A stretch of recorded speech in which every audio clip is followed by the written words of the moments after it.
What's going on, y'all? I'm Marcusbgaming, and here's my breakdown of Bungie's weekly update for 3/11/21. It's called a TWAB.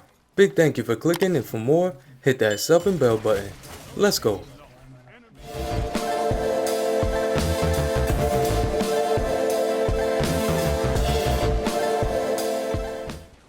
Next week, Grandmaster strikes are back at 1350 power, and your minimum power will be 1325. Contest mode will be active, capping your power at 1325.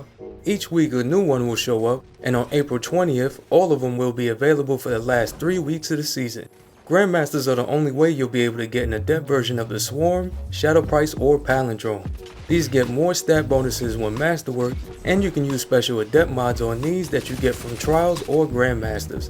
You'll also be able to guild your Conqueror title, if you want that kind of pain. Update 3.1.1 is coming next Tuesday, and a lot of fixes are coming to glitches in the Fallen Saber Strike, the Devil's Lair Strike, armor, and weapons. I'll show these on screen if you're looking for a specific fix, but the highlights here are the linear actuator perk triggering the way it's supposed to on Doom Marchers, and Arbalist's aim assist will finally be nerfed in Crucible. Other big changes coming on with Stasis. Here we go. For Hunters, Shadow Dive damage resistance is gone. This is when Shadow Dive is being used. There's a 4-second cooldown in between dives. Withering Blade damage is reduced to 65 from 90 in PvP. Max slow stacks are capped at 40 versus 60 in PvP. And target acquisition range is reduced to 8 meters from 12 in PvP. Now for Titans, freezing enemies from just casting your super is gone in PvP. Super damage resistance will be 50% from 60. Shiver Strike will cost 7 energy instead of 3, all actions will cost energy, and you'll fall faster when frozen. For Warlocks, the super will have better tracking, but tracking will go away over 10 seconds. Shatter detonation range is increased 0.15 meters, but the range decreases over time. Penumbral blast damage is lowered 50 points in PvP. Tracking of the ice flare bolts is boosted with 33% acquisition and some better turning, and Chaos Reach's leftover super energy is decreased when cancelled. In general, Dustfield Grenade's pull range will be decreased, slow stack supplied will be decreased, and how we see the slow text will be in numbers.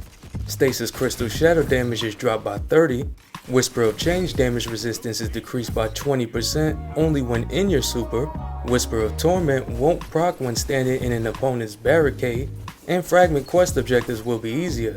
Oh, and remember that boat I told you about last week for the Festival of the Lost Armor ornaments this year? Dinosaurs won, y'all. It looks like it's gonna be Jurassic Park up in the tower later this year, but they did say they might use the monster ornaments later, so no worries.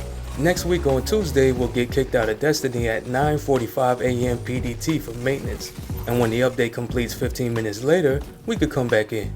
In the Presage mission, scannables are unlocked in sets, meaning you have to scan this week's set so that you can scan next week's set. And Trials of Osiris will be fixed for tomorrow, y'all. We wrap up with a look at a few more issues being fixed by the update, and some known issues Bungie is still working on. Check them out on screen. And that's it, y'all. Thank you so much for watching. I do this every week, so if this helped, likes, shares, subs, and support help the channel. I'm out. 5 minutes left. Sound tactics.